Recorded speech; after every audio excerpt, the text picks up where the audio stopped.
Merhaba Emre, nasılsın?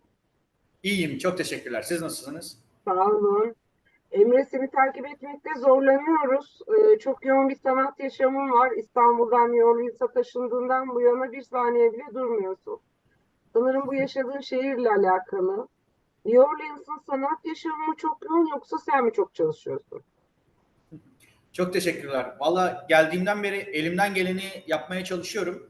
2 sene oldu geleli. Bu 2 senede kimseyi tanımıyordum 2 sene önce geldiğimde. Sıfırdan başladım. O yüzden de tabii ekstra çaba, ekstra efor sarf etmem gerekti. Yeni insanlarla tanışabilmek için, sanat camiasında bir iletişim kurabilmem için, bir var olabilmem için geldiğimden beri hemen hemen bütün sergilere gittim. Sanat galerilerine konuşmalar yaptım ve sanatçıların ofislerine gittim. Onların stüdyo ziyaretleri yaptım. Onun dışında öğretmenlik de yapıyorum ve bir okulda, stüdyoda model geceleri düzenliyorum. Tabii öyle olunca sergiler, stüdyo vizitleri, özellikle eğitmenlik hepsi yoğun bir sanat yaşamını beraberinde getirdi. Vallahi her hafta herhangi farklı bir event, farklı bir sergi var. Onlara hem sanatçı olarak katılıyorum, hem kuratör olarak katılıyorum, hem farklı e, organizasyonlarda destek oluyorum. Çok mutluyum yani bu kadar yoğun olmasından dolayı. Ha. Şimdi de küratörlüğünü senin yaptığın Individuals Figurative Group Show sergisi 3 Şubat'a kadar Healing Center'da bulunan Second Story Galeri'de yer alıyor. Bize biraz sergiden bahseder misin? Nasıl bir küratöryel yaklaşım izledin? Katılacak sanatçılar nasıl seçildi? Burası New Orleans Healing Center, New Orleans'ın merkezinde olan çok önemli bir kuruluş. Burada bu binanın içerisinde başka sanat aktiviteleri düzenleniyor, konser salonları var, yoga stüdyoları var, doktor ofisleri var. O yüzden bu New Orleans Healing Center büyük bir aslında bir alan, bir merkez.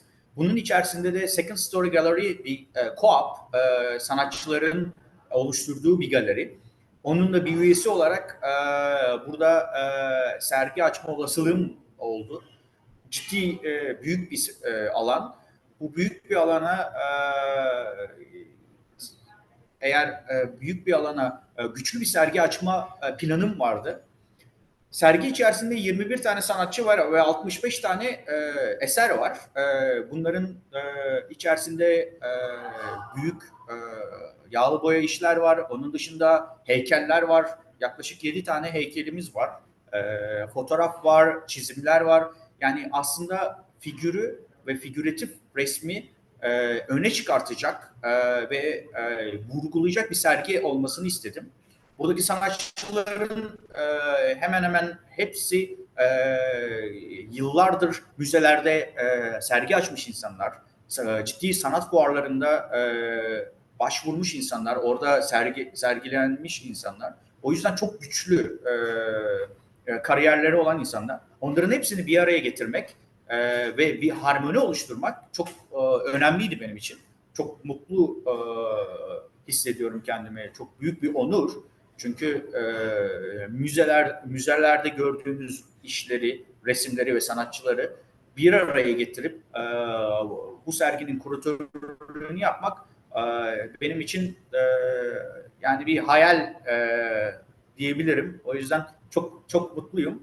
E, Buradaki sanatçıların hemen hemen hepsinin atölye ziyaretlerine gittim ya da sergilerine gittim. O yüzden işlerini birebir gördüm ve o işlerinden seçkiler yarattım ki bir harmoni olsun istedim sergide. Herkes ve her sanatçının kendine özgü bir tekniği var ve figüratif resim yorumlamasında, üslubunda kendine özgü yöntemleri var. Bu yöntem akrilik boya, büyük kapı üzerine akrilik boya işleri olanlar var. seramik işler var, heykeller var, e, camın üzerine yapılmış işler var. O yüzden çeşitli tekniklerin ve çeşitli yöntemlerin e, bir sanatçı uslubuyla harmanlanması ve o 21 sanatçının da 21'inin de farklı işlemesi çok önemliydi. O yüzden buradaki harmoniyi hissediyorsun galerinin içerisinde. Çok çok mutluyum. Geri dönüşler de çok müthiş. Vallahi sergi açılışı da yaklaşık 500 kişiye yakın ziyaretçimiz vardı açılışta. 2 tane konserimiz vardı sergi sırasında. O yüzden büyük bir ses getirdi. Bu kadar güçlü sanatçıları bir araya getirmek yani Amerika'nın özellikle New Orleans'ın en büyük sergilerinden biri olduğu diyebilirim. O yüzden çok onurluyum, çok mutluyum. Peki sergideki sanatçıların hepsi New Orleans'ta mı yaşıyor yoksa Amerika'nın farklı bölgelerinden sanatçılar da var mı?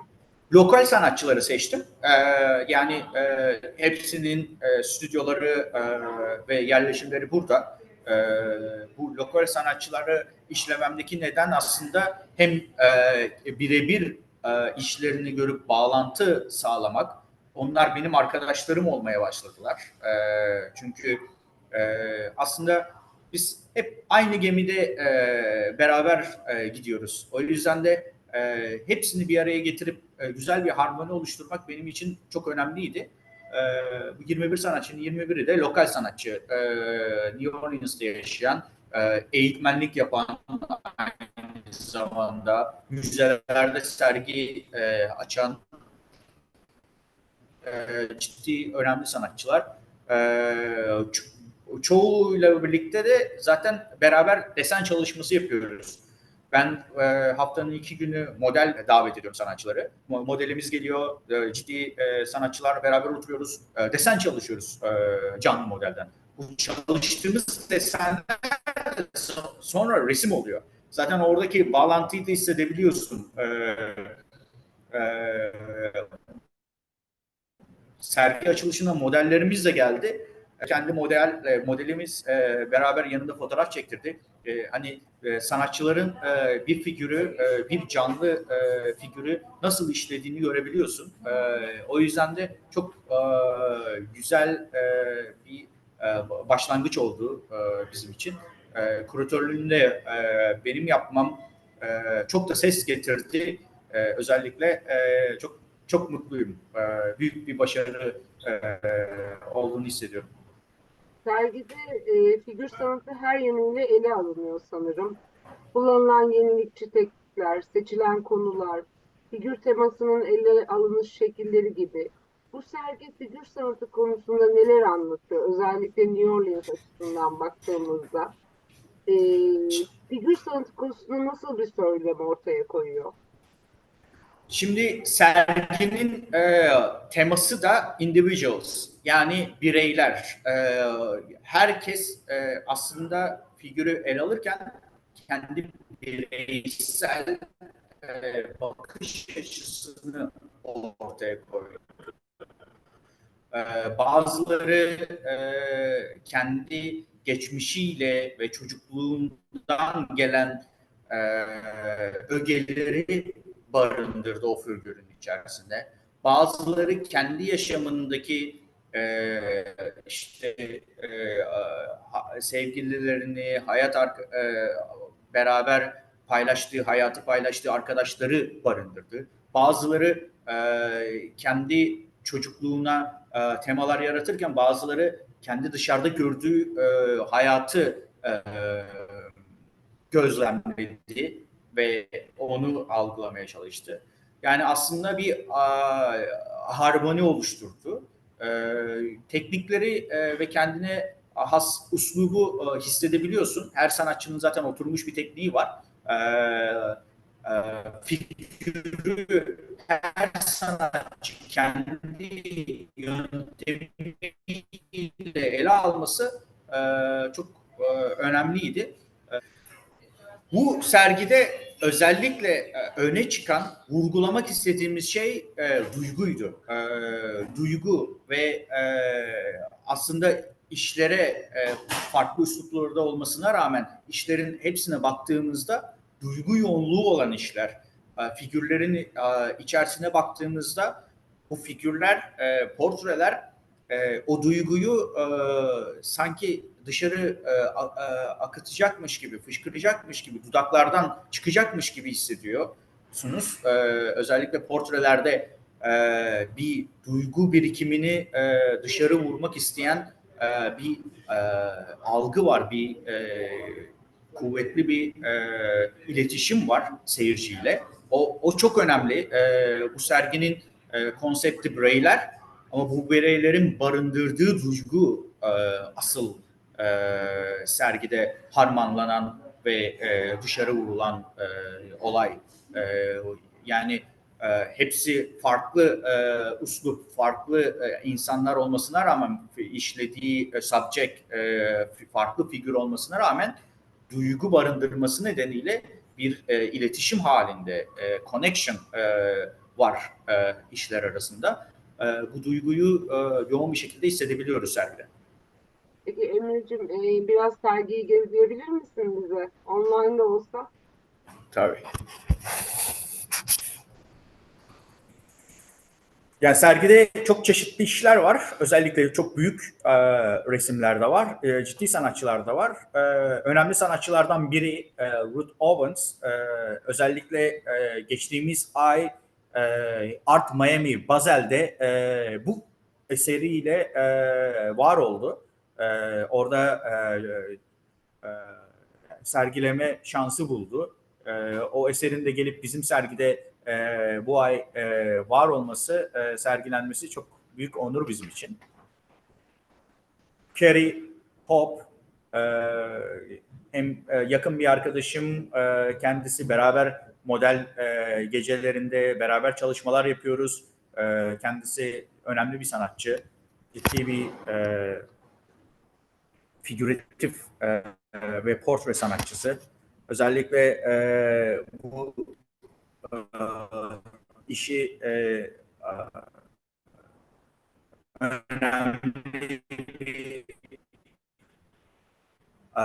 aktör satın aldı. Filmlerde oynayan aktör satın aldı. Jonathan Seattle'dan 3 sene önce geldi New Orleans'a ve burada çalışmalarını düzenliyor. Beraber model geceleri de düzenliyoruz. Ben Hamburger.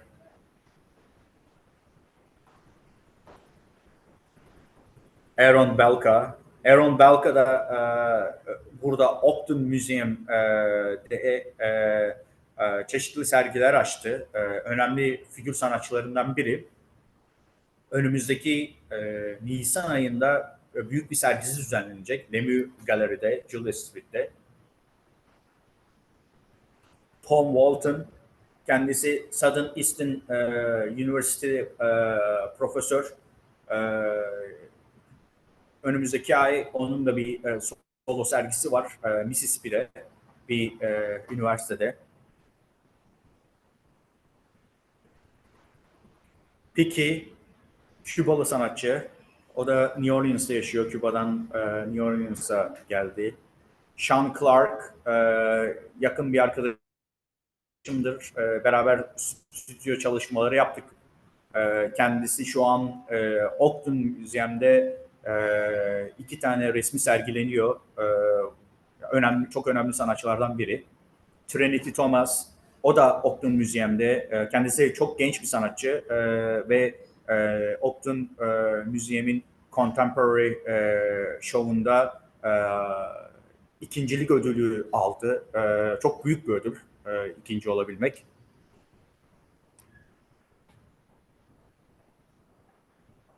Trinity Thomas'ın son yaptığı büyük bir eseri.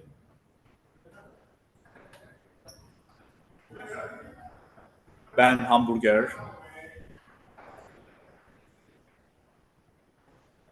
Jonathan.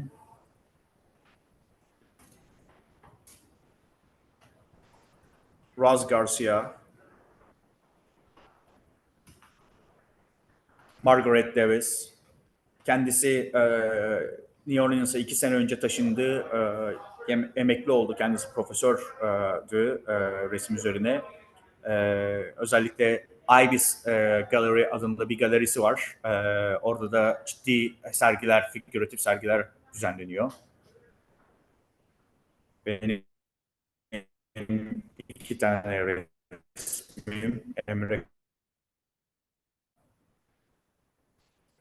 Bu da benim eserim Emre Karaoğlu. Son yaptığım çalışma. Özellikle canlı renkleri çok seviyorum ve figürlerin ilişkisi de çok önemliydi benim için.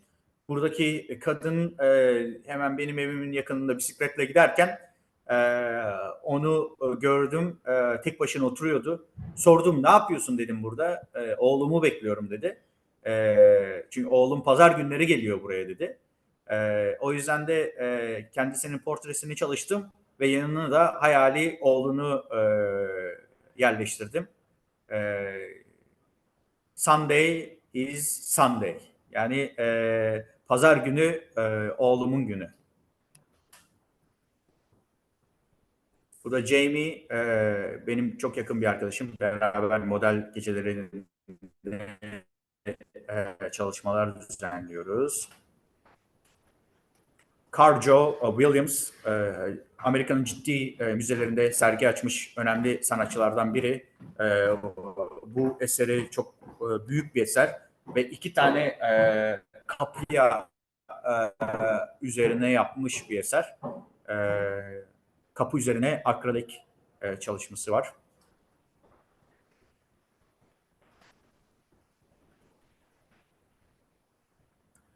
Jamie ve ben de Almanya'dan New Orleans'a 20 sene önce taşınmış önemli ressamlardan biri. Carol People, kendisi hem eğitmen hem de ciddi bir portre sanatçısı. Özellikle soft pastel resimleri var. Ve Amerika'nın çeşitli yarışmalarında, pastel yarışmalarında ciddi dereceler kazanmış. Bu işi de ikincilik kazandı geçtiğimiz sene. Çok önemli.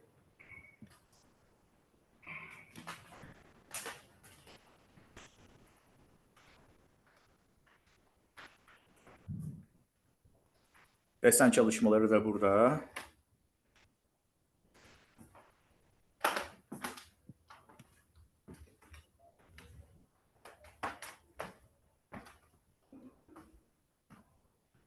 Bu da benim yaptığım çalışma.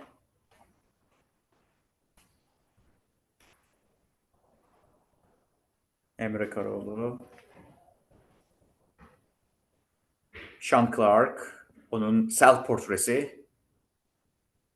Top portresi.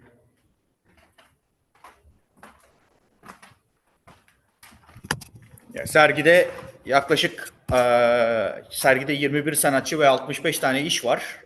O yüzden çok yoğun bir sergi. Farklı sanat çalışmalarını bir arada sergilemek çok önemli. Çok büyük bir onur benim için. Çok mutluyum. Emre, sanırım 2024 senin için güzel başladı ama güzel de devam edecek gibi duruyor. Yeni projeler varmış duyduğumuza göre. Gelecekle ilgili planlarını öğrenelim biraz. Şimdi evet 2024'de büyük bir başlangıç yaptık. Bu serginin kuratörlüğünü yapmak benim için çok önemliydi. Özellikle herkes tanıyor beni New Orleans'ta şu an. Büyük bir onur benim için. Sergi teklifleri de alıyorum. Şimdi önümüzdeki ay burada bu alanda gösterdiğim alanda bir solo sergim olacak. 45 tane resim hazırladım son dönem yaptığım işleri. Özellikle şu an hatta 30 tane resmim Hurakan Sanat Galerisi'nde sergilenmeye devam ediyor Şubat sonuna kadar. Yani aynı anda iki tane sergim 70'ten fazla eski bir onu benim için ve büyük bir haber olarak da Jazz Festivali, Amerika'nın en büyük festivali olan Jazz Festivali ne sanatçı olarak katılma şansı buldum. Jazz Festivali Amerika'nın en büyük festivali ve yaklaşık 100'den fazla müzik grubu, Rolling Stone'dan tutun da Killers'a kadar bütün önemli müzik kuruluşları ve grupları burada konser düzenleyecek. Bu konserde sanatçı olarak sergi açabilmek büyük bir olasılıktı. Yaklaşık binlerce sanatçı başvuruyor. Sadece her hafta 12 sanatçı seçiyorlar. Benim başvurduğum Louisiana Market Space'e. O yüzden benim için büyük bir onur. 2 Mayıs'la 5 Mayıs arasında Jazz Festivali'nde sergim olacak. Onun dışında birkaç müzeden karma sergi teklifi geldi. Onun çalışmalarını düzenliyoruz. 2025'te Suluvan Galeri'de bir solo sergim olacak.